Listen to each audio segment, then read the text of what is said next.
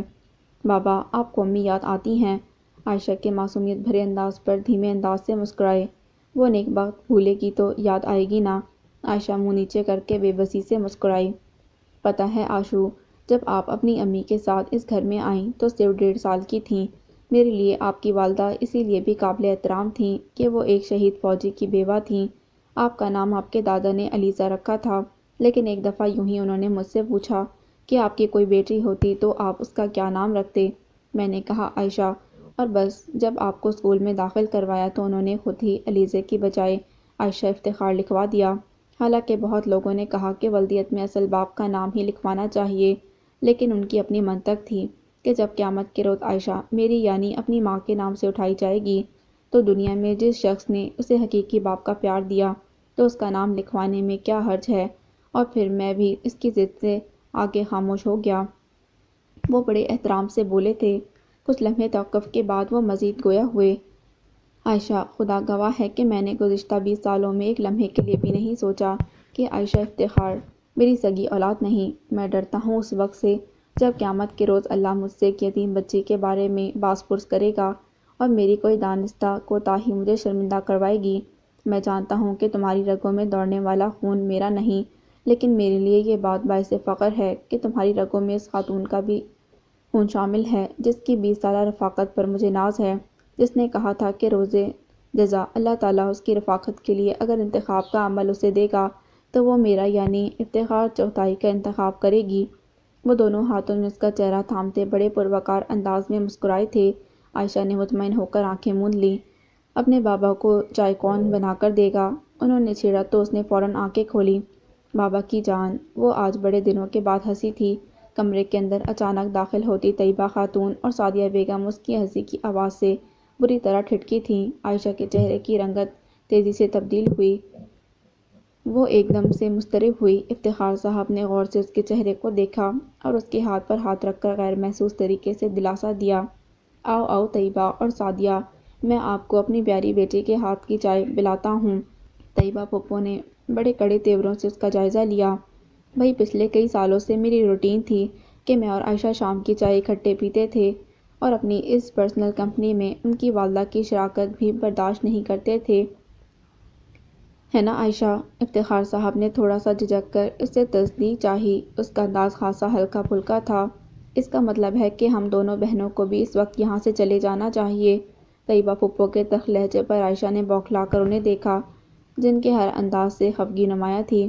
اسے سمجھ نہیں آئی کہ طیبہ پھپھو ہر وقت ناراضی کے عالم میں کیوں رہتی ہیں۔ افتخار صاحب خود ہکا بکا رہ گئے تھے اور پھر کچھ سنبھل کر بولے، کمال کرتی ہیں طیبہ آپ، میں نے ایسی کیا بات کہہ دی جو آپ کو ناگوار گزری ہے؟ بھائی جان برا مت مانیے گا، مجھے جو محسوس ہوا وہ میں نے کہہ دیا، وہ خاصے روکھے لہجے میں بولی تھیں، جبکہ سعدیہ پھپھو نے بھی حیرت سے بہن کے موڈ کو دیکھا۔ لیکن آج شاید افتخار صاحب بھی صاف صاف ان کی طبیعت صاف کرنے کے چکر میں تھے، تبھی طنزیہ انداز میں گویا ہوئے، تو پھر طیبہ بیوی دوسروں کو بھی اس بات کی اجازت دے دیں کہ وہ جو محسوس کریں بغیر ہی کسی کی لگی لپٹی کہہ دیں۔ کیا مطلب؟ وہ بری طرح چونکی۔ آپ دو ٹوک بات کہیں۔ اگر دو ٹوک بات نہیں سننی ہے تو وہ یہ ہے کہ اپنی دونوں بھابھیوں سے آپ کو اللہ جانے کیوں چڑ ہے۔ چلو عالیہ کی طبیعت کی وجہ سے آپ کی پرخاش تو بنتی ہے، مجھے تو آج تک سمجھ نہیں آئی کہ عذرا بیگم جو آپ کے پاکستان آنے پر بھاگ بھاگ کر آپ کے آگے پیچھے پھرتی تھیں، آپ کا موڈ ان کے ساتھ بھی اکثر خراب رہتا تھا۔ حالانکہ میں نے کبھی آپ نند بھابھی لوگوں کے معاملات میں آنے کی کوشش نہیں کی، اور اللہ بخشے عذرا بیگم کی بھی لگائی بجھائی کی عادت نہیں تھی، ورنہ وہ بھی عالیہ کی طرح مجھے بہنوں سے بدظن کر چکی ہوتیں۔ اور اب آپ کا رویہ عائشہ کے ساتھ خاصا ناگواریت لیے ہوتا ہے۔ افتخار صاحب کے دو ٹوک اور تلخ لہجے پر طیبہ خاتون کو ایک دم دھچکا ہی تو لگا تھا۔ انہوں نے صدمے کی سی کیفیت کے ساتھ اپنے ماں چائے کو دیکھا۔ اس انداز کی تو انہیں ہرگز توقع بھی نہیں تھی۔ پھوٹ پھوٹ کر رو پڑیں، جبکہ سعدیہ نے گھبرا کر بہن کے کندھے پر ہاتھ رکھا، جبکہ عائشہ بوکھلا کر کچن سے پانی لینے کے لیے نکل پڑی۔ اللہ جھوٹ نہ بلوائے، میں کیوں اپنی بھابھیوں سے جلن رکھنے لگی؟ میں تو ہمیشہ ان کا خیال رکھتی تھی۔ جن دنوں عذرا بھابھی کی بیماری کا فون آیا میں نے فوراً دبئی سے سیٹیں بک کروائیں اور عائشہ کو ہمیشہ میں نے سگی بھتیجیوں کی طرح ٹریٹ کیا ہے۔ آپ نے تو میری عمر بھر کی ریاضتوں کو خاک میں ہی ملا کر رکھ دیا ہے۔ طیبہ خاتون اب دوپٹہ آنکھوں پر رکھے باقاعدہ ہچکیوں میں رو رہی تھیں اور بہن کی یہ حالت دیکھ کر سعدیہ بھی آپ دیدہ ہو گئی۔ طیبہ، میرا ہرگز مطلب آپ کا دل دکھانا نہیں تھا۔ آپ کو پتہ تو ہے مجھے جو بات محسوس ہوتی ہے میں دو ٹوک انداز میں کر دیتا ہوں، اور پھر آپ کو سعیدہ اور افضال کو میں نے ہمیشہ اپنے بچوں کی طرح ٹریٹ کیا ہے۔ اس حوالے سے میں سرزنش کا حق رکھتا ہوں۔ جبکہ آنکھیں صاف تھیں، انہوں نے دروازے کے پاس بوکھلائی کھڑی عائشہ کو دیکھا جو پانی کا گلاس پکڑے ہوئے تھی۔ عائشہ، آپ پھپھو کو پانی پلائیں اور پھر اچھی سی چائے بنائیں، ہم تینوں بہن بھائی اکٹھے چائے پئیں گے اور خوب گپ شپ بھی لگائیں گے۔ افتخار صاحب نے ہلکے پھلکے موڈ میں ماحول کی تلخی کو دور کیا۔ اب تو طیبہ بھی خاموش ہو گئی تھی اور دل ہی دل میں آئندہ اپنے بڑے بھائی کے منہ نہ لگنے کا ارادہ بھی کر چکی تھیں۔ انہیں نارمل حالت میں دیکھ کر عائشہ نے سکون کا سانس لیا۔ یار، سارے رشتے دار تمہارے جا چکے ہیں، یہ تو بتاؤ کہ تمہاری پھوپھیوں نے کیوں منت مان رکھی ہے، یا کوئی ٹھیکہ لے رکھا ہے؟ جب تمہارے گھر آؤ شیشہ بن کر کھڑی ہو جاتی ہیں، اور وہ جو بڑی والی ہیں میرا دل کرتا ہے ان سے کہوں CID میں بھرتی ہو جائیں۔ ہر دفعہ آنے پر میرا نئے سرے سے انٹرویو لیتی ہیں، جیسے میں عائشہ منزل میں کوئی بڑی واردات کرنے کے لیے سچویشن کا جائزہ لینے آئی ہوں۔ عائشہ کے کمرے کے کارپٹ پر رکھے فلور کشن پر بے تکلفی سے بیٹھی اس کی واحد دوست سندس نے اپنا دکھڑا بیان کیا، جبکہ اپنے لمبے بالوں میں برش کرتی عائشہ اس کے اس شکوے پر مسکرائی، برش ڈریسنگ ٹیبل پر رکھا اور اس کے پاس آ بیٹھی۔ بس یار، امی کی اچانک ڈیتھ کے بعد ساری سچویشن ہی تبدیل ہو گئی ہے۔ امی کو بے ترتیبی سے الجھن ہوتی تھی اور آج کل تو سارا گھر ہی الٹا پڑا ہے، اوپر سے بابا کا خاندان اتنا لمبا ہے۔ آج امی کی ڈیتھ کو 20 دن ہو گئے ہیں اور تب جا کر گھر خالی ہوا ہے۔ چھوٹی پھپھو کل چلی جائیں گی اسلام آباد اور پھر 40ویں پر آئیں گی، جبکہ طیبہ پھپھو 40ویں کے بعد دبئی چلی جائیں گی، اور پھر میں ہوں گی اور بابا ہوں گے۔ گھر کی تنہائی ہوگی۔ وہ ایک ٹھنڈی سانس لے کر بولی، ہائے یار، کتنا آئیڈیل ماحول ہوگا تمہارے گھر کا۔ ایک ہمارا گھر ہے، بندہ سمجھتا ہے شاید بھول کے چڑیا گھر میں آ پہنچا ہے، ہر قسم کی ویرائٹی وہاں ملے گی۔ ویسے وہ تمہاری انسپکٹر پھپھو کہہ رہی تھیں کہ ان کا لمبے لمبے بالوں والا بیٹا جو ڈاکٹری کے ہر سال میں 2 سال لگا رہا ہے، وہ یہاں شفٹ ہو جائے گا۔ ویسے اس کا تمہیں ہی فائدہ ہوگا، آنے والا اسے تمہاری بہن سمجھے گا۔ سندس شرارتی لہجے میں اسے چھیڑتے ہوئے کارپٹ پر نیم دراز ہو گئی، جبکہ عائشہ نے مصنوعی غصے سے اسے دھپ لگا کر مکہ رسید کیا۔ وہ بلبلا کر اٹھ کھڑی ہوئی اور خونخوار نظروں سے اسے دیکھنے لگی۔ کیا تکلیف ہے؟ تکلیف مجھے نہیں تمہیں ہے، جب سے آئی ہو میرے خاندان کو مسلسل خراج تحسین پیش کر رہی ہو۔ پہلے میری پھپھو کو انسپکٹر کہا اور اب فیصل بھائی کو لڑکی بنوا دیا۔ وہ بالوں میں کلپ لگاتے ہوئے مصنوعی غصے سے بولی تو سندس نے دو بدو جواب دیا، تو اس میں غلط کیا ہے؟ تمہاری پھپھو لفظوں کی مار نہ ماریں تو نظروں کا استعمال شروع کر دیتی ہیں، یوں لگتا ہے جیسے بندہ تھانے میں کھڑا ہے اور وہ فیصل بھائی کا بہن نہیں لگتا کیا؟ اندازہ کرو، اس دن مجھ سے پوچھ رہا تھا کہ آپ فیشل میں اسکرب کون سا استعمال کرتی ہیں۔ لو کر لو گل، دل تو میرا کر رہا تھا کہوں چونے کا۔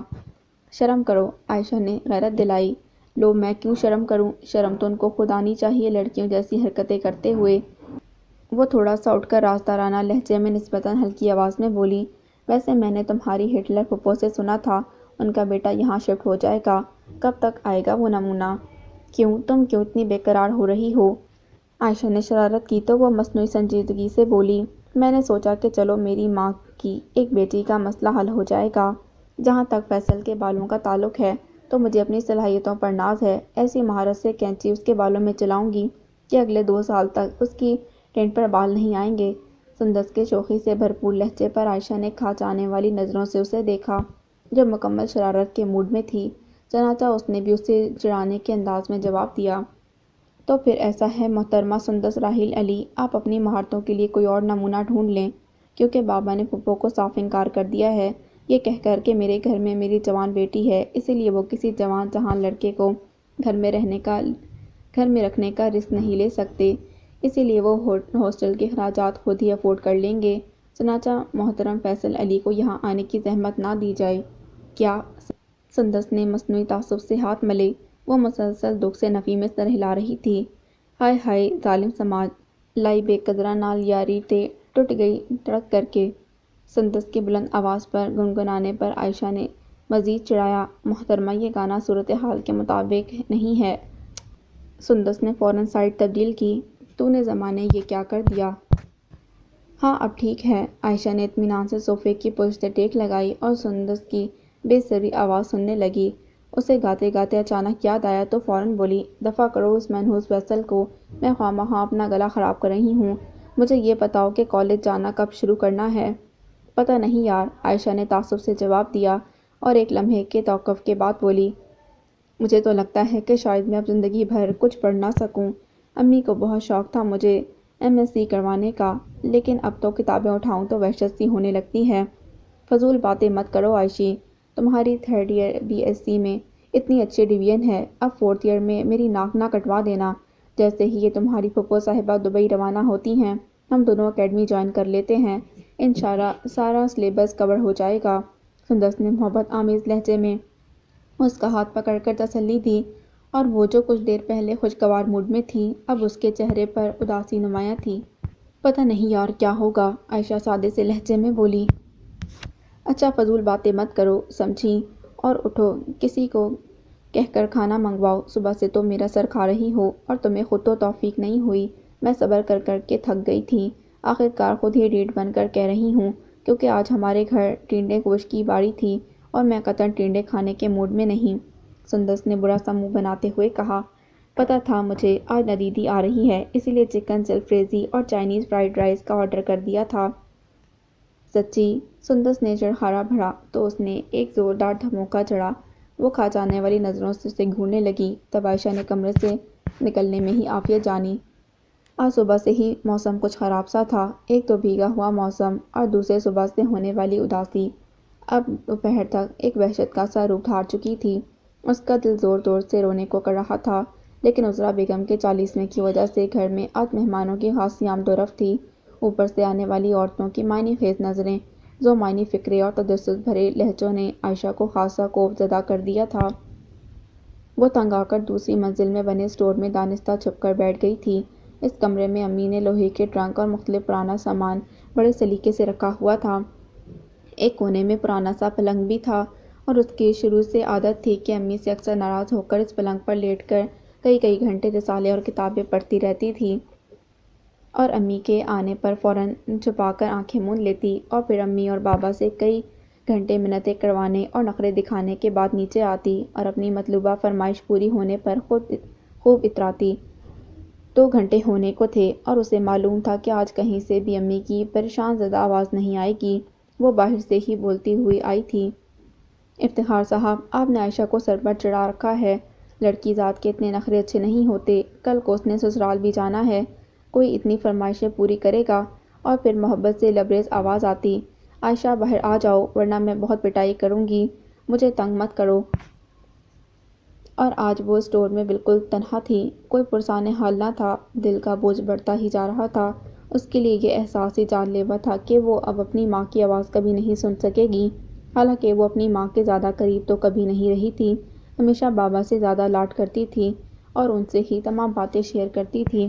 جب وہ میٹرک میں تھی تب عالیہ چچی نے اسے بتایا تھا کہ بابا اس کے سگے بابا نہیں ہیں، تو وہ شوق کی سی کیفیت میں کئی دن رہی اور جان بوجھ کر کے بابا سے کترانا شروع کر دیا، اور جب امی کو معلوم ہوا تو انہوں نے زندگی میں پہلی دفعہ اس کے چہرے پر تھپڑ مارا تھا اور زور زور سے روتے ہوئے کہا تھا، عالیہ بکواس کرتی ہے، وہ تمہارے بابا سے بدظن کرنا چاہتی ہے، اور اگر فرض کرو وہ تمہارا سگا باپ نہیں تو مجھے 16 سالوں میں کوئی ایسا لمحہ بتاؤ جب تمہیں محسوس ہوا ہو کہ افتخار نے تمہاری پرورش میں کوئی کوتاہی کی ہو، بولو بتاؤ۔ وہ بری طرح رو رہی تھی اور پھر بھی کے لہجے میں اسے دوبارہ کہا، دیکھو عائشہ میں تمہارے آگے ہاتھ جوڑتی ہوں، تم نے جو سوال مجھ سے کیا ہے وہ اپنے بابا سے کبھی مت کرنا، انہیں بہت تکلیف ہوگی، اور جس شخص نے مجھے پھولوں کی طرح رکھا ہو، جس سے کبھی مجھے زندگی میں شکایت نہیں ہوئی، اگر اسے کوئی تکلیف دے تو وہ خواہ میری سگی اولاد ہی کیوں نہ ہو، میرے لیے اس اولاد کی کوئی اہمیت نہیں۔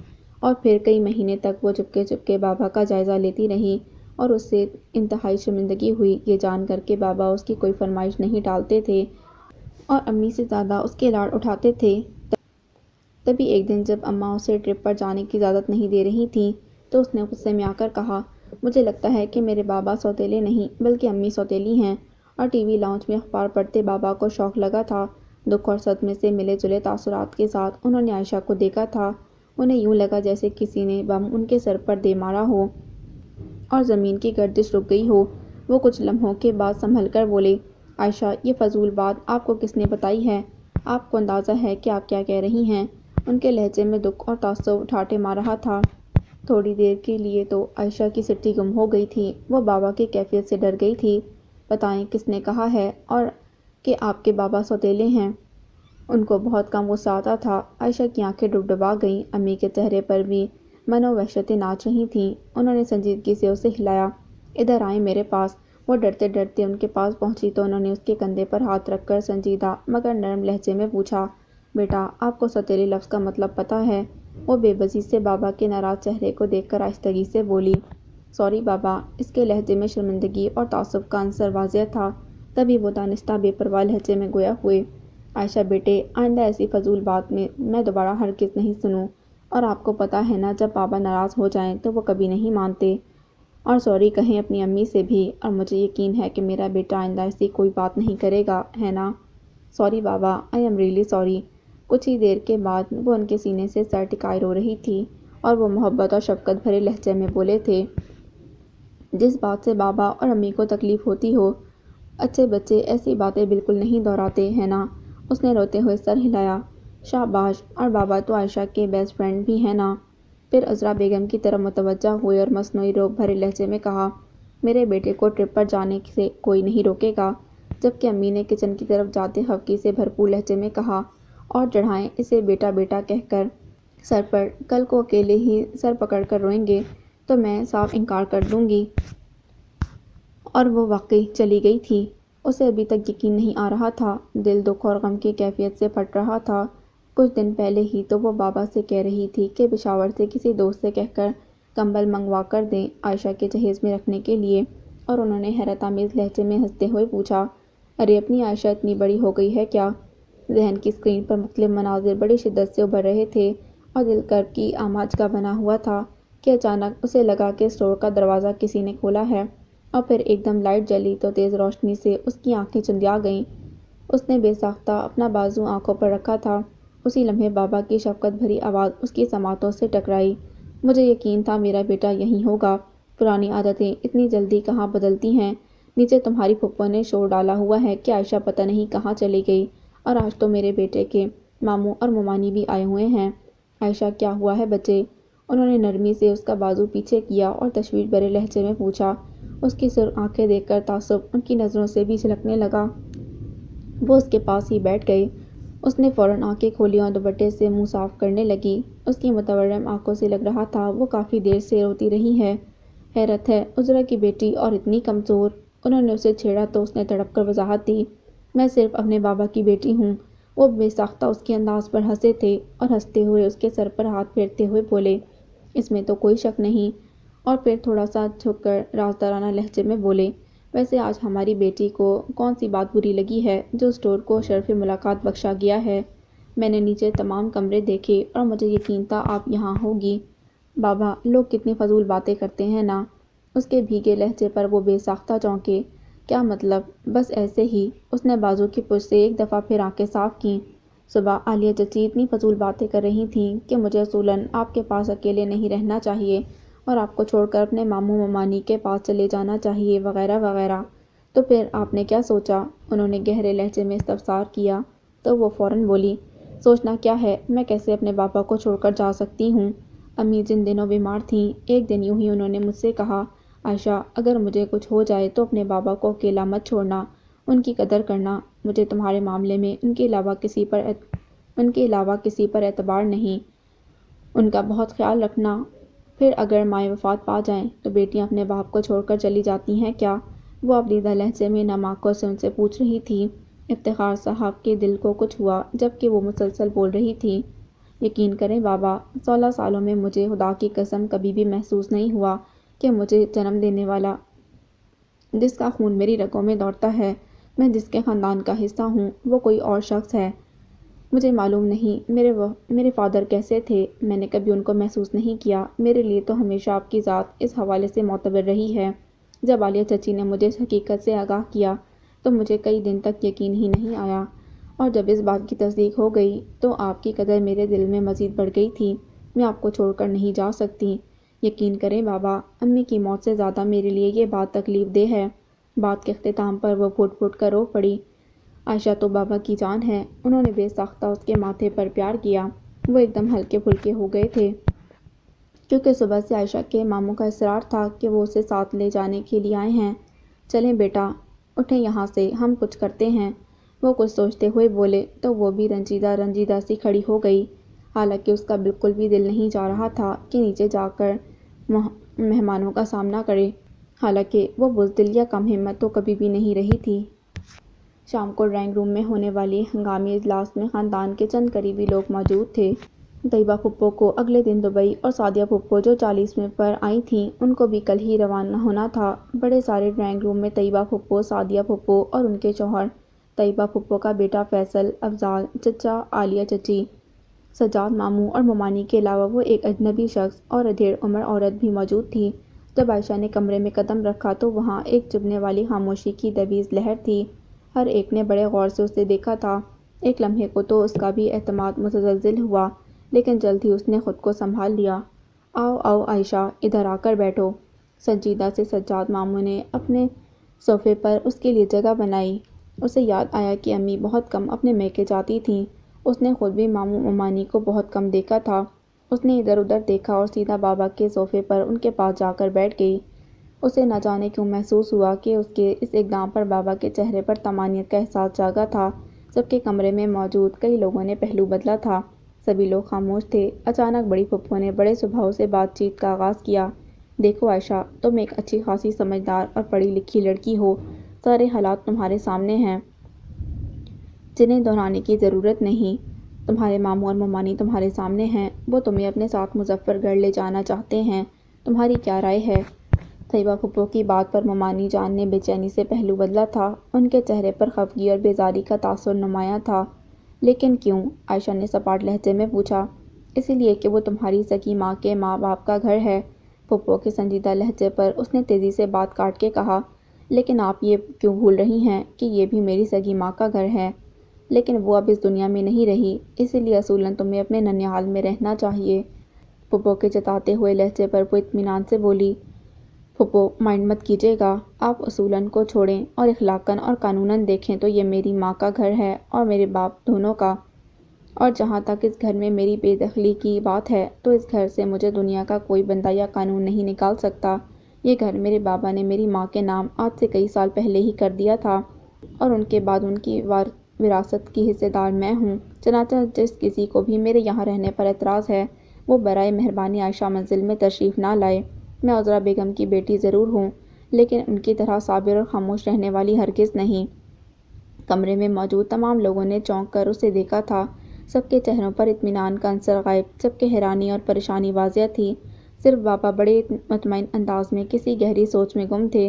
انہوں نے اسے کسی بات پر نہیں ٹوکا تھا۔ یہ کیسے ہو سکتا ہے بھائی صاحب؟ بھائی صاحب نے اس کا ذکر پہلے تو نہیں کیا، اور عذرا بیگم کے نام پر یہ گھر کرنے کی کوئی تک بھی نہیں بنتی تھی۔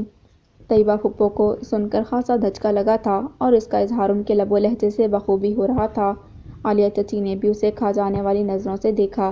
ایک لمحے کی خاموشی کے بعد بابا گلا کھنکار کر گویا ہوئے، عذرا میری شریک حیات تھی، میں اس کے نام اپنا گھر کروں یہ ساری جائیداد اس کا حق تھا۔ ہم دونوں نے زندگی کے پورے 20 سال ایک دوسرے کے ساتھ گزارے ہیں۔ اس طرح عائشہ میری بیٹی ہے اور میری ہر چیز پر اس کا حق ہے۔ میں اپنی دونوں فیکٹریاں عائشہ کے نام کر چکا ہوں، اور میرے خیال میں کسی کو بھی اس پر اعتراض کا کوئی حق نہیں ہونا چاہیے۔ بابا کا لہجہ نہ صرف دو ٹوک بلکہ حتمی بھی تھا۔ عائشہ نے خود انہیں بے یقینی سے دیکھا۔ دونوں پیٹرول پمپ بھی عائشہ کے نام کر دیے ہیں؟ طیبہ پھپھو تنزن بولیں تو بابا نے بے پرواہی سے جواب دیا، میں نے فی الحال ان کا فیصلہ نہیں کیا، لیکن عنقریب کر لوں گا۔ ظاہر ہے ہم آپ کے کیا لگتے ہیں؟ افضال چچا کا لہجہ خفگی بھرا تھا۔ دیکھو افضال، جب میں تمہارے طیبہ اور سعدیہ کے بچوں میں کوئی فرق نہیں کرتا تو میں بھی تم لوگوں سے توقع نہیں رکھتا کہ تم لوگ بھی میری جان سے عزیز بیٹی کے لیے بار بار سوتیلی کا لفظ استعمال کرو، کیونکہ یہ تو طے تھا کہ کہ میں اگر کوئی بچہ بھی اڈاپٹ کرتا تو اسے بھی اتنی ہی اہمیت دیتا اور دلاتا جتنی کہ میری سگی اولاد کے حصے میں آتی۔ لو، ہم نے کیا کہا ہے عائشہ کو؟ عالیہ چچی جس بس ہو کر بولی۔ میں نے ایسے ہی ایک بات کی ہے۔ بابا کا لہجہ بے پرواہی لیے ہوئے تھا۔ ہم نے تو شروع دن سے ہی عائشہ کو ایک سگی بھتیجی کی طرح ٹریٹ کیا ہے، بلکہ میرا تو ارادہ تھا کہ فیصل اپنا میڈیکل مکمل کر لے تو آپ کے آگے جھولی پھیلاؤں گی۔ طیبہ پھپھو نے جس طرح پیترا بدلا تھا، عائشہ نے بوکھلا کر انہیں دیکھا۔ فیصل کے چہرے پر بھی ناگواری تھی، شاید اسے ماں کے اس پروگرام کا علم نہیں تھا، تبھی تڑک کر بولا، سوری امی، میرا ارادہ تو اپنی کلاس فیلو ڈاکٹر دانیہ کے لیے ہے۔ طیبہ پھپھو فیصل کی بات پر بوکھلا گئیں۔ انہوں نے کھا جانے والی نظروں سے بیٹے کو دیکھا۔ عائشہ کے لیے اپنی ہنسی روکنا محال ہو گیا۔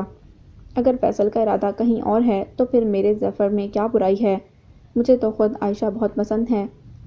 عالیہ چچی خاصی موقع شناس تھیں اور اس کا اندازہ سب کو بخوبی تھا۔ عالیہ نے حیرت سے انہیں دیکھا۔ ان کی پسندیدگی کا راز بھی اسے آج ہی معلوم ہوا، جبکہ طیبہ پھپھو خاصی جھنجھلائی ہوئی لگ رہی تھیں۔ تبھی جل کر بولیں، لو ظفر ابھی MS پارٹ 1 کا اسٹوڈنٹ ہے اور اسے سیٹ ہونے میں تو 4-5 سال لگیں گے، اور افتخار بھائی کہاں عائشہ کو اتنا عرصہ اپنے گھر بٹھائے رکھیں گے؟ عالیہ چچی اپنی نند کی بات پر خاصی بدمزہ ہوئیں، تبھی تلخ لہجے میں انہیں اطلاع دی، لو یہ بھی خوب کہی، ظفر کو سیٹ ہونے میں کہاں اتنا عرصہ لگے گا؟ تایا کی ماشاءاللہ 2 چلتی ہوئی فیکٹریاں ہیں، خود ہی سنبھال لے گا، بلکہ MS کرنے کی بھی کیا ضرورت ہے؟ اچھا تو یوں کہیں نا کہ عائشہ سے زیادہ فیکٹریوں کی محبت میں بیٹا بیاہ رہی ہیں۔ طیبہ پھپھو خاصی منہ پھٹ تھیں۔ اس کا اندازہ عائشہ کو آج ہی ہوا تھا۔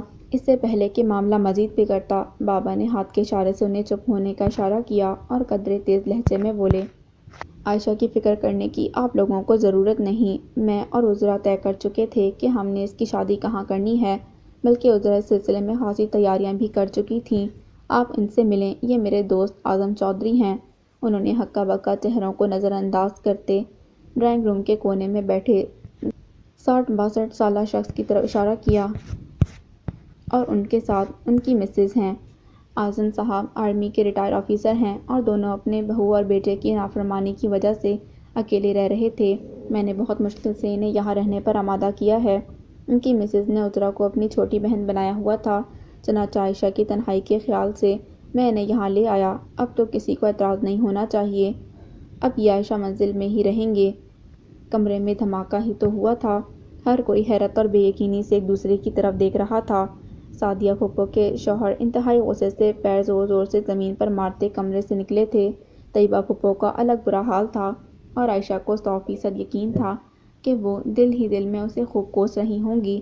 آخرکار افضال چچا اپنی بیوی کی گھوڑیوں اور اشاروں کی بدولت تھوک نگلتے سنبھل کر بولے، بھائی صاحب یہ تو بیگانے لوگوں جیسی باتیں ہیں۔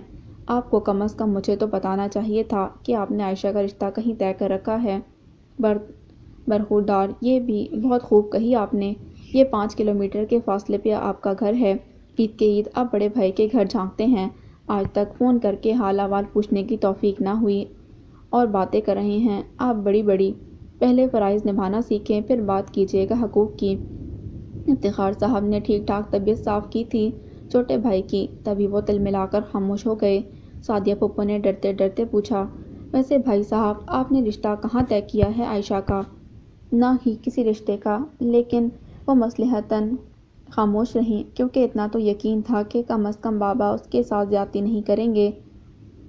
اچھا تو بیٹا اب ہمیں اجازت دے، اب آپ تو یہیں رہیں گی نا؟ سجاد ماموں اپنی بیوی کی کوہنیوں سے تنگ آ کر کھڑے ہو گئے اور سرسری لہجے میں پوچھا، جبکہ اس کے بولنے سے پہلے ہی ممانی جان نے منہ بناتے غصے سے کہا، ظاہر ہے وہ اپنی فیکٹریاں اور گھر چھوڑ کر اب غریب غربا ماموں کے ساتھ تو چلنے سے رہی۔ جب اکلوتی بہن نے ساری زندگی اپنے اکلوتے بھائی کے گھر عید شب برات پر جھانک کر نہیں دیکھا تو بھانجی کہاں سے آئیں گی؟ اور آپ ہی بہن کی اور بھانجی کی محبت میں دوڑتے چلے آئے اچھا خاصا کرایہ لگا کے، اور بھانجی کو پرواہ تک نہیں۔ ممانی جان کے ماتھے کے بل اور ناگوار لہجہ ان کے موڈ کی ٹھیک ٹھاک عکاسی کر رہا تھا۔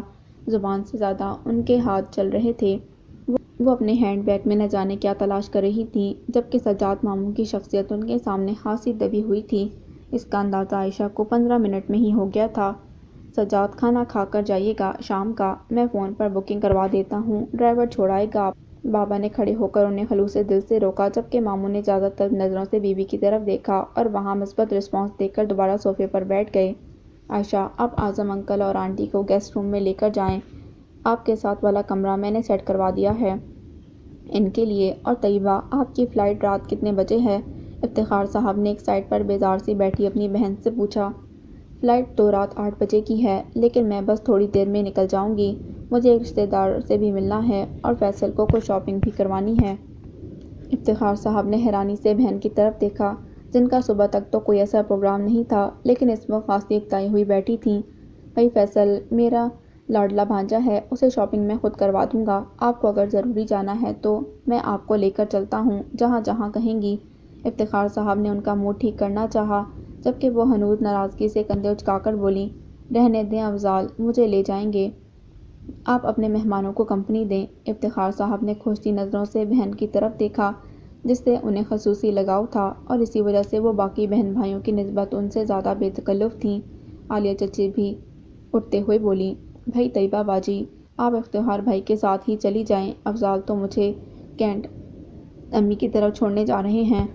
طیبہ خاتون نے بھائی کی طرف دیکھا تو ان کے بے ساختہ نظریں چرانے پر ٹھنڈی سانس بھر کر بولی، اللہ جنت نصیب کرے عذرا بھابھی کو، بہت نیک خاتون تھیں، کبھی لگا ہی نہیں تھا کہ بھاوج کے در پر پڑے ہیں۔ تم خوش رہو عالیہ بی بی، اور اللہ عقل دے ہمارے چھوٹے بھائی کو۔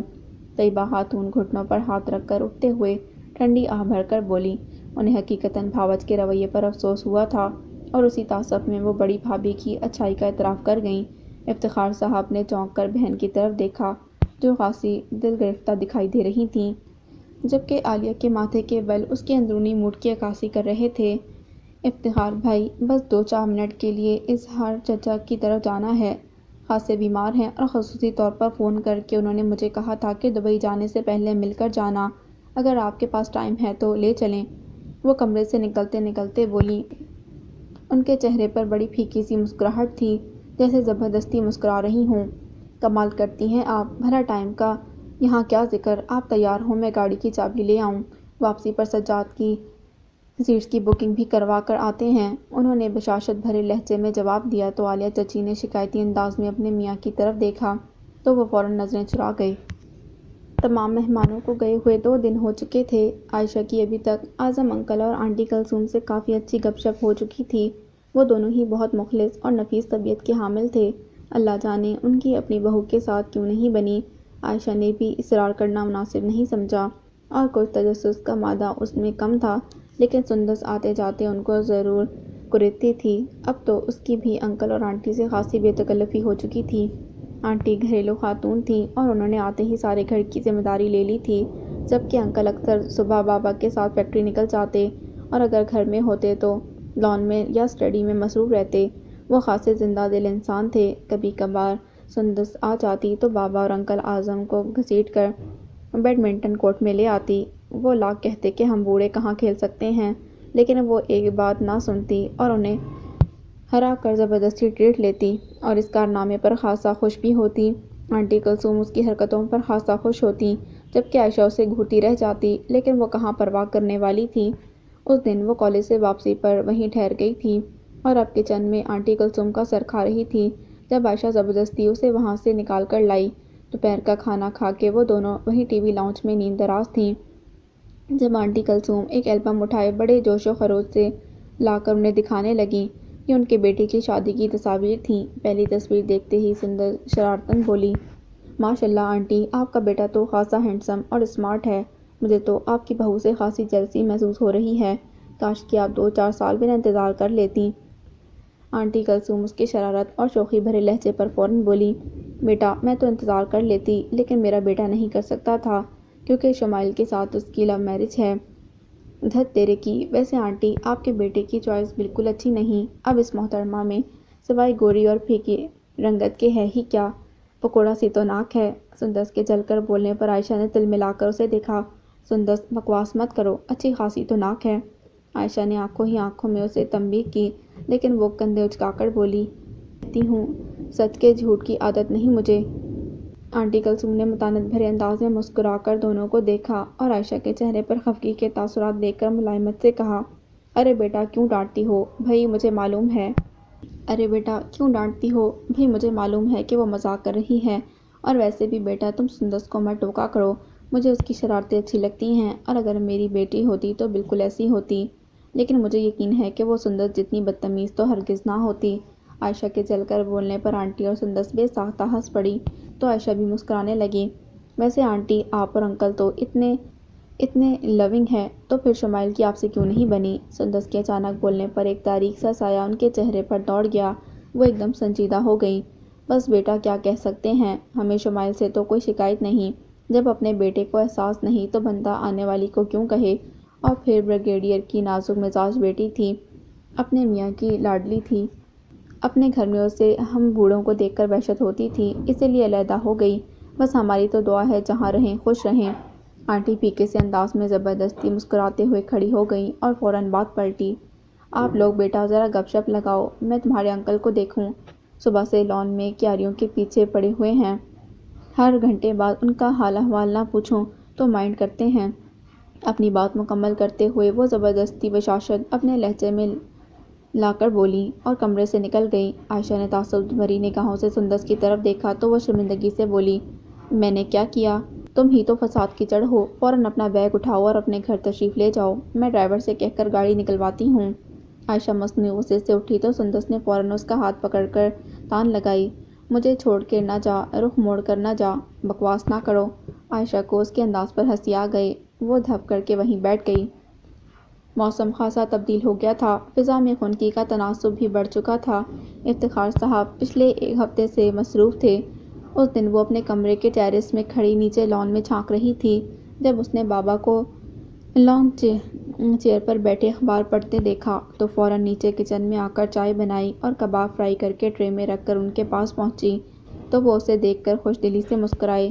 کیا حال ہے میرے بیٹے کا؟ اخبار ٹیبل پر رکھ کر انہوں نے چائے کا کپ پکڑا۔ فائن بابا، وہ مسکرائی۔ بھائی اپنے انکل اور آنٹی کو بھی لان میں بلا لینا، وہ دونوں تو دوپہر کھانا کھا کر کسی سے ملنے گئے ہیں۔ اچھا اعظم نے ذکر ہی نہیں کیا، انہیں یاد نہیں رہا ہوگا۔ ارے میرے بیٹے کی اسٹڈی کیسی جا رہی ہے؟ ایک دم شاندار، اس کا مطلب ہے کہ یونیورسٹی میں اس دفعہ پھر پوزیشن ہوگی۔ اب اتنی بھی اچھی نہیں، اس نے ہنستے ہوئے جواب دیا۔ بھائی میں چاہتا ہوں کہ M S C chemistry department میں عائشہ افتخار جب ایڈمیشن لینے جائے تو اس کا رول نمبر 1 ہو۔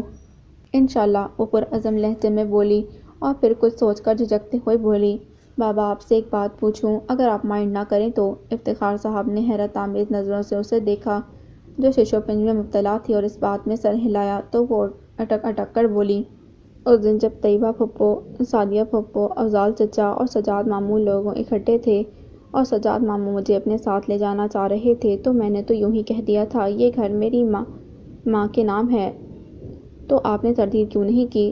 اچھا، وہ کھل کر مسکرائے اور بڑی متانت سے گویا ہوئے، اس میں تردید کرنے والی کیا بات تھی؟ گھر میرے نام ہوتا یا عذرا کی بات تو ایک ہی تھی نا، اور ہم دونوں کے بعد آپ کے نام ہونا فطری سی بات ہے۔ اچھا کیا آپ نے اس دن یہ بات کر دی اور مجھے ساری باتیں وقت سے پہلے ہی سمجھ میں آ گئیں۔ ابھی پچھلے ہفتے ہی میں نے اپنے وکیل سے بات کر کے گھر تمہارے نام کرنے کے لیے کاغذات تیار کروائے ہیں، اور ویسے جب میں نے یہ بات کی کہ میری دونوں فیکٹریاں بھی عائشہ کے نام ہیں تو آپ نے اس کی تردید کیوں نہیں کی؟ افتخار صاحب کے لہجے میں ہلکی سی شرارت کی جھلک تھی، وہ تذبذب کا شکار ہو گئی اور پھر کچھ سنبھل کر بولی، میں نے سوچا کہ آپ کے نام ہو یا میرے، بات تو ایک ہی ہے، اور پھر آپ نے یہ بات کی ہے تو کچھ نہ کچھ سوچ کر کی ہوگی۔ اس کا لہجہ سادہ اور بے نیاز تھا۔ تو پھر بیٹا آپ خود کو ان باتوں سے مت الجھائیں اور اپنی تمام تر توجہ صرف اور صرف اسٹڈی پر رکھیں۔ افتخار صاحب کی بات پر اس نے سعادت مندی سے سر ہلا دیا تو وہ بھی بڑے شفیق انداز میں مسکرا اٹھے۔ آنٹی آپ نے مجھے بلایا تھا؟ عائشہ آنٹی کلثوم کے کمرے میں داخل ہوئی۔ ہاں بیٹا، ایک ضروری بات کرنی تھی، بلکہ یوں سمجھو کہ مشورہ لینا تھا تم سے۔ وہ اینک کو ٹھیک سے ناک پر اٹکاتے ہوئے کسی گہری سوچ سے بیدار ہوتے ہوئے بولی، آؤ بیٹھو ادھر۔ انہوں نے بیڈ پر ہی اس کے لیے جگہ بنائی تو وہ منتظر نظروں سے آنٹی کو دیکھنے لگی جو آج خاصی سنجیدہ تھیں۔ یہ سندس کی فیملی کیسی ہے؟ وہ پراسرار انداز میں متبسم ہوئی۔ کیا مطلب؟ عائشہ ٹھٹک کر رہ گئی۔ آپ کیوں پوچھ رہی ہیں بیٹا؟ آذر واپس پاکستان آ رہا ہے نا، کہہ رہا تھا کہ اس دفعہ شادی کر کے ہی جاؤں گا۔ انہوں نے معنی خیز مسکراہٹ کے ساتھ انکشاف کیا۔ آذر کون؟ عائشہ چونکی۔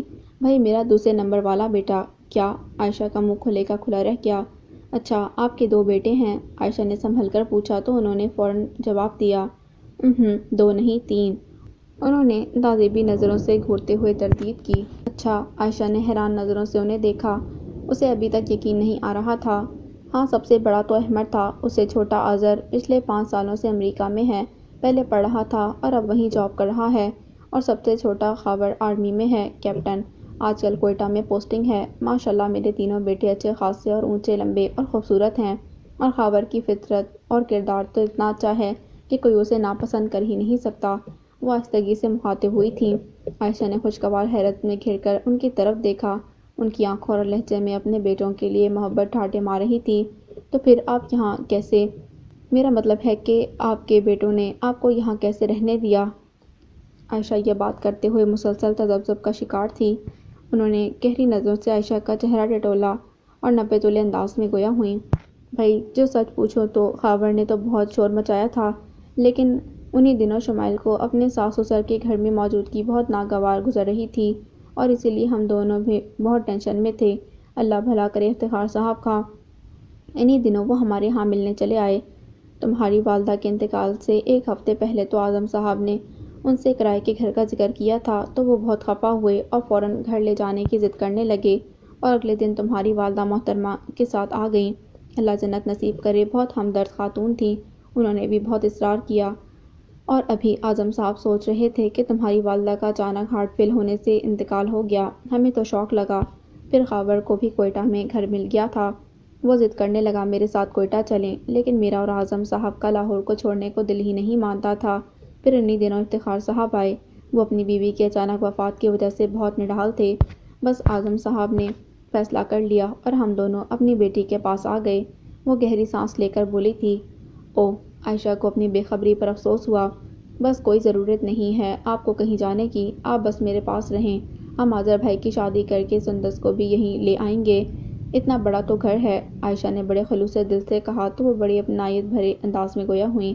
دیکھو بیٹا، اللہ بہتر جانتا ہے، ورنہ آذر تو وہیں امریکہ میں بیٹھا بڑے بھائی پر ناراض ہو رہا ہے، اپنے باپ کے اکاؤنٹ میں فوراً اچھی خاصی رقم بھجوائی ہے کہ آپ پہلی فرصت میں گھر دیکھیں اور خریدیں۔ پھر میں کیسے رہوں گی؟ اس کا دل دھک کے رہ گیا۔ بھئی میں اپنی سنجیدہ اور سمجھدار سی بیٹی کو بھی ساتھ لے جاؤں گی، وہ کچھ سوچ کر مسکرائی تھیں۔ اس دن وہ کالج سے گھر لوٹی تو ٹی وی لاؤنج میں داخل ہوتے ہی بری طرح ٹھٹک گئی۔ کوئی بڑے بے تکلف انداز میں صوفے پر بیٹھا تھا۔ پہلی نظر میں تو اسے سمجھ نہیں آیا کہ آرمی کا یونیفارم اسے سوٹ کر رہا ہے یا اس کی وجہ سے یونیفارم کی قدر و قیمت میں اضافہ ہو گیا ہے۔ 6 فٹ سے بھی زائد نکلتا ہوا قد، چوڑے شانے، گندمی رنگت، گھنی مونچھیں، اس کی شخصیت میں سادگی اور شائستگی نمایاں طور پر جھلکتی تھی۔ وہ اس کی موجودگی سے بے نیاز ٹی وی کی طرف متوجہ تھا جہاں کوئی ڈاکومنٹری فلم دکھائی جا رہی تھی۔ خاور کھانا کھاؤ گے؟ آنٹی کلثوم ڈائننگ ٹیبل کے پاس کھڑی پوچھ رہی تھیں۔ وہ مڑے بغیر اپنی بھاری آواز میں بولا تھا ممی کچھ نہیں، بس ایک گرما گرم چائے کا کپ اور ساتھ میں سینڈوچ یا چپس ہو جائیں تو ٹھیک ہے، اور ویسے بھی مجھے یہاں بیٹھ کر کھانے میں بھی آکورڈ لگ رہا ہے، آپ اور ڈیڈی بس چلیں میرے ساتھ کوئٹہ۔ غضب خدا کا 3 جوان بیٹے اور والدین لوگوں کے گھروں میں دھکے کھاتے پھر رہے ہیں۔ اس کی آواز میں خفگی کا عنصر واضح تھا۔ کوریڈور میں کھڑی عائشہ کو اس کا انداز اور الفاظ خاصے ناگوار گزرے تھے۔ کبھی اس نے قدرے بلند میں کہا مائنڈ اٹ مسٹر، انکل اور آنٹی اس گھر میں مہمان نہیں ہیں، یہ ان کا اپنا گھر ہے، اور اپنے گھر میں کوئی بھی کسی کو دھکے نہیں دیتا، آپ یہ اپنی غلط فہمی دور کر لیں۔ اور جہاں تک انکل اور آنٹی کے 3 بیٹوں کی بات ہے تو آپ مردوں کا کیا بھروسہ، ابھی ایک بیٹے کا خون سفید ہوا ہے، کل کو باقی 2 بھی پہچاننے سے انکار کر دیں گے، اس لیے آپ کو ان کی فکر کرنے کی ضرورت نہیں ہے، ان کی بیٹی ان کے پاس ہے۔ جی؟ وہ ایک دم ہی اٹھا تھا اور قدرے حیرانی اور دلچسپی سے سامنے کھڑی محترمہ کو دیکھا، خاصے تپے انداز میں اسے گھور رہی تھی، اس کے لہجے سے ہی نہیں چہرے پر بھی ناراضگی کا اظہار ہو رہا تھا۔ ممی ڈیڈی نے کیا 2 شادیاں کی تھیں؟ اگر ایسا کیا تھا تو آپ نے دوسری وائف کے متعلق تو کبھی نہیں بتایا؟ خاور نے ریموٹ کنٹرول سے ٹی وی بند کرتے سنجیدہ لہجے میں پوچھا، جبکہ ہاتھ میں ٹرے لیے اندر آتی آنٹی کلثوم اس کی شرارت پر زیر لب مسکرائی، جبکہ وائٹ یونیفارم میں ماتھے پر آیا نادیدہ پسینہ پوچھتے ہوئے عائشہ نے بامشکل اپنے غصے کو ضبط کیا۔ بیٹا یہ عائشہ ہے، افتخار بھائی کی اکلوتی اور بہت سمجھدار بیٹی، آنٹی کے لہجے میں اس کے لیے پیار ہی پیار تھا۔ اچھا؟ اس نے قدرے تعجب سے اسے دیکھا، جیسے اپنی ماں کی بات پر شک ہو۔ آنٹی آپ نے کہیں نہیں جانا، سمجھا دے اپنے سارے بیٹوں کو۔ اس نے نچلے ہونٹ کو دانتوں تلے بے دردی سے کچلا تھا۔ لو، اچھی زبردستی ہے۔ خاور کے ہونٹوں پر مسکراہٹ دوڑ آئی۔ ہاں زبردستی ہے۔ وہ زبردست انداز میں جھنجھلائی تھی۔ پلکیں جھپک کر آنسوؤں کو باہر آنے سے روکا۔ خاور نے گہری نظر اس پر ڈالی۔ بچے اغوا ہوتے تو سنے تھے، ماں باپ کے بارے میں پہلی دفعہ دیکھا اور سنا ہے۔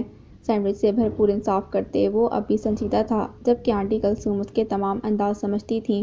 تبھی تنبیہی لہجے میں بولی، خاور بری بات ہے بیٹا، میری بیٹی کو تنگ مت کرو۔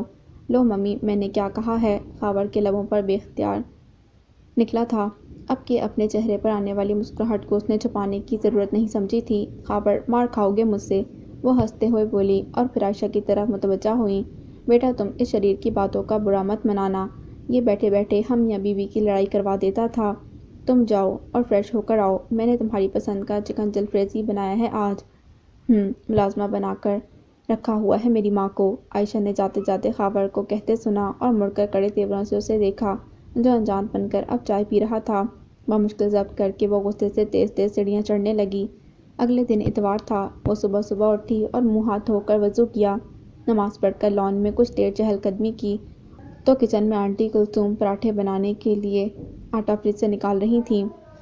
اس نے فوراً آگے بڑھ کر ان کے ہاتھ سے آٹے کا باؤل لیا۔ لائیں آنٹی، میں پراٹھے بناتی ہوں۔ ارے چھوڑو بیٹا، میں خود بنا لیتی ہوں۔ خاور کو قیمہ بھرے پراٹھے بہت پسند ہیں۔ رات فرمائش کر رہا تھا۔ ان کے نرم الفاظ پر اسے معلوم ہوا کہ موصوف ابھی تک یہیں ہیں۔ وہ تو کل سارا دن اپنے کمرے سے باہر نہیں نکلی تھی۔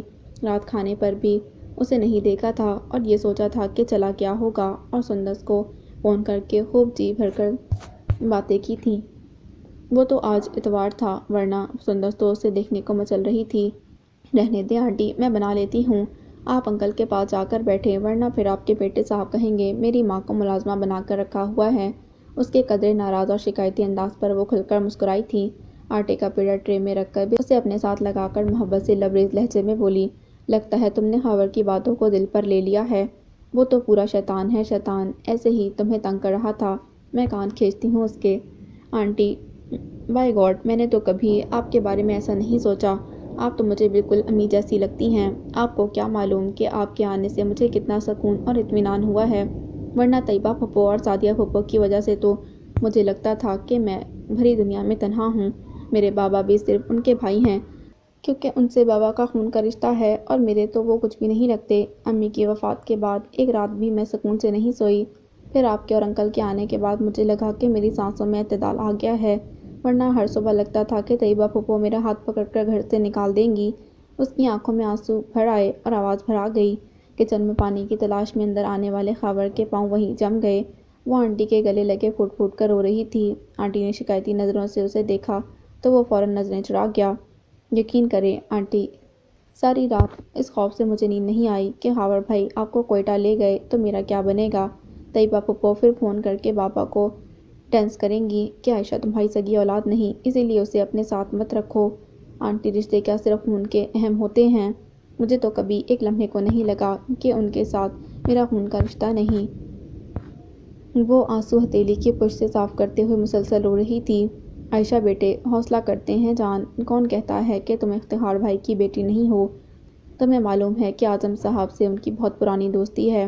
وہ مجھے اکثر بتاتے تھے کہ افتخار بھائی کی ہر بات میں اپنی اکلوتی بیٹی کا ذکر ہوتا ہے، اور تم اپنی پھپھو کی بات کو دل پر مت لو۔ شاباش، میں اپنی بیٹی کے ساتھ ہوں۔ شاباش، میں اپنی بیٹی کے ساتھ ہوں۔ خاور میں جرأت ہے تو مجھے لے جائے، ورنہ جیتے جی تو مجھے کوئی بھی اپنی بیٹی کے پاس سے نہیں لے جا سکتا۔ انہوں نے اس کے ماتھے پر بوسہ دیتے اسے تسلی دی اور پھر مڑ کر خاور کی طرف دیکھا اور خفگی سے لبریز لہجے میں کہا، کوئی قیمہ بھرے پراٹھے تمہیں نہیں ملیں گے، آرام سے جا کر ڈائننگ ٹیبل پر بیٹھو اور چائے اور ڈبل روٹی سے ناشتہ کرو۔ تم نے میری بیٹی کو رلایا ہے؟ عائشہ نے بے اختیار پلٹ کر اسے دیکھا اور تیزی سے آنکھیں صاف کرنے لگی۔ خفت اور شرمندگی سے اس کا برا حال ہو رہا تھا۔ اسے اندازہ ہی نہیں ہوا کہ وہ کب ادھر آ کر کھڑا ہوا تھا۔ خاور نے دلچسپی سے اس کی پلکوں پر اٹکے آنسوؤں کو دیکھا اور اپنے ٹراؤزر کی جیب سے رومال نکال کر دوستانہ انداز میں اس کی طرف بڑھایا، جبکہ وہ خفگی بھرے انداز میں اسے نظر انداز کر کے اپنے دوپٹے سے منہ صاف کرنے لگی۔ قدرے رخ موڑ کر آنٹی نے اس کے اس انداز پر بامشکل اپنی مسکراہٹ چھپائی تھی، جبکہ خاور رٹائی سے اپنے کان کھجانے لگا۔ اللہ جنت نصیب کرے عذرا خالہ کو بہت مہمان نواز خاتون تھیں۔ 2-3 دفعہ خاص طور پر قیمہ بھرے پراٹھے بنا کر افتخار انکل کے ہاتھ میرے لیے بھجوائے تھے۔ بتاتی تھیں کہ میری بیٹی کے ہاتھ میں بھی ایسا ہی ذائقہ ہے۔ اب ہمیں کیا معلوم ہم نے کون سا ان کی بیٹی کے ہاتھ کے پراٹھے کھائے ہیں۔ اس کے حسرت بھرے شرارتی انداز پر عائشہ کے چہرے پر بھی مسکراہٹ دوڑ گئی۔ وہ خاموشی سے پراٹھے بیلنے لگی جبکہ وہ اپنی ماں کے کندھوں کے گرد اپنے بازو حمائل کر کے انہیں زبردستی کچن سے باہر لے آیا۔ اس کی غیر موجودگی کا یقین کر کے عائشہ نے ٹھنڈا سانس بھرا اور اپنی ہی بے اختیاری پر اسے رونا آنے لگا شرمندگی سے، لیکن پھر کندھے جھٹک کر پراٹھے بنانے لگی۔ اس دن موسم خاصا خوبصورت اور دل فریب تھا۔ آسمان بدلیوں سے ڈھکا ہوا تھا اور ٹھنڈی ہوا بڑی طمانینت کا احساس بخش رہی تھی۔ وہ کالج سے گھر لوٹی تھی تو ٹی وی لاؤنج کے صوفے پر لیٹا منہ پر کشن رکھے بلند آواز میں گنگناتا رہا۔ کچھ لوگ روٹھ کر بھی لگتے ہیں کتنے پیارے۔ باوجود ناراضگی کے عائشہ کو احساس ہوا کہ اس کی آواز خاصی پیاری ہے۔ سر اور لے نے اسے خاص اٹھا رکھا تھا۔ وہ آہستگی سے اوپر اپنے کمرے میں جانے کے لیے سیڑھیاں چڑھ رہی تھی جب وہ ایک دم خاموش ہوا اور ٹیبل کے اوپر سے ایک کارڈ اٹھایا، پھر بھاگ کر اس کے سامنے والی سیڑھی پر کھڑے ہو کر قدرے گارنش کے انداز میں کارڈ اس کی طرف بڑھا دیا۔ یہ کیا ہے؟ عائشہ کے لہجے میں تشویش تھی۔ آئی ایم سوری کا کارڈ ہے۔ دونوں ہاتھ سینے پر باندھ کر وہ مؤدب انداز میں بولا تو عائشہ کے لیے مسکراہٹ چھپانا دشوار ہو گیا۔ کیوں؟ اس لیے کہ مجھے گلٹی فیل ہو رہا تھا۔ میں نے صبح 2 گھنٹے لگا کر خود بنایا ہے، حالانکہ میری ڈرائنگ بالکل بھی اچھی نہیں ہے اور زندگی میں پہلی دفعہ بھی کی ہے۔ کیا ڈرائنگ؟ وہ نہایت تابعداری سے بولا تھا۔ عائشہ نے تجسس کے ہاتھوں مجبور ہو کر کارڈ کھولا۔ اس کے لیے اپنی ہنسی کنٹرول کرنا مشکل ہو گیا۔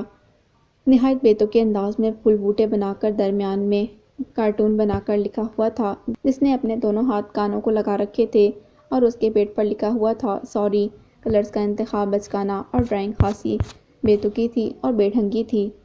آپ ڈرائنگ مت دیکھیں، میرے احساسات اور جذبات دیکھیں۔ حالانکہ بک سٹال پر ڈھیروں آئی ایم سوری کے کارڈ تھے لیکن میں نے خود کارڈ اور کلرز لے کر اسے بڑی محنت سے بنایا ہے۔ اس کا ہر رنگ اور انداز آپ کو بتائے گا کہ مجھے اپنی غلطی کا افسوس ہے۔ دیکھیں اس کارٹون کے چہرے پر کتنی شرمندگی ہے۔ کس کارٹون کے؟ کہ جو سامنے کھڑا ہے یا جو اس میں کارڈ پر بنا ہوا ہے؟ عائشہ نے مسکراتے ہوئے پوچھا۔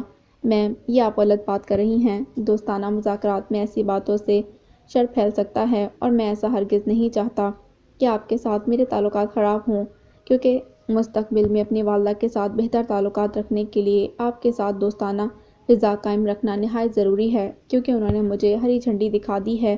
صبح سے بھوکا ہوں، آپ مہربانی کریں اور اعلیٰ ظرفی کا عظیم مظاہرہ کرتے ہوئے مجھے معاف کر دیں اور کچن سے جا کر 2 چپاتیاں پکا دیں تاکہ یہ بھوکا پیٹ بھر کر آپ کو دعائیں دے سکے۔ وہ اب بھی مکمل سنجیدہ تھا لیکن اب عائشہ کو اندازہ ہو گیا تھا وہ اداکاری کے جوہر سے مالا مال ہے۔ اٹس اوکے، عائشہ نے مسکراتے ہوئے سر ہلایا اور تیزی سے سیڑھیاں چڑھنے لگی۔ وہ نیچے سے ایک دفعہ پھر بولا، عائشہ آپ کو پتہ ہے کیا؟ وہ حیرانی سے مڑی۔ آپ بہت پیاری ہی نہیں بہت زیادہ اچھی بھی ہیں۔ لیکن آپ کو پتہ ہے کیا؟ اب کے خاور نے الجھن بھرے انداز میں اسے دیکھا۔ آپ نہ صرف لڑائی کرنے والے بلکہ جھوٹ بولنے میں بھی خاصے ماسٹر ہیں۔ اپنی بات مکمل کر کے وہ رکی نہیں اور فوراً اپنے کمرے کی طرف بڑھ گئی۔ وہ 1 ہفتے کی چھٹی پر آیا تھا اور عائشہ کو اس 1 ہفتے میں اندازہ ہو گیا کہ وہ خاصا زندہ دل، شوق اور بہت اچھی طبیعت کا حامل ہے۔ سندس کے ساتھ بھی اس کی اچھی گپ شپ ہو گئی تھی اور اپنے بڑے بھائی کے حوالے سے وہ اچھا خاصا اسے چھیڑ جاتا جبکہ وہ ڈھٹائی سے اسے انجوائے کرتی، جبکہ عائشہ اسے تنبیہی نظروں سے گھورتی رہ جاتی۔ وہ باوجود کوشش کے اس سے زیادہ بے تکلف نہیں ہو پائی تھی۔ اس کے جانے کے بعد گھر میں سناٹا چھا گیا تھا۔ عائشہ اور سندس کے BSc کے ایگزام شروع ہو گئے تھے اور اس مصروفیت میں سب کچھ بھول بھال کے وہ پیپرز کی فکر میں لگ گئی تھیں۔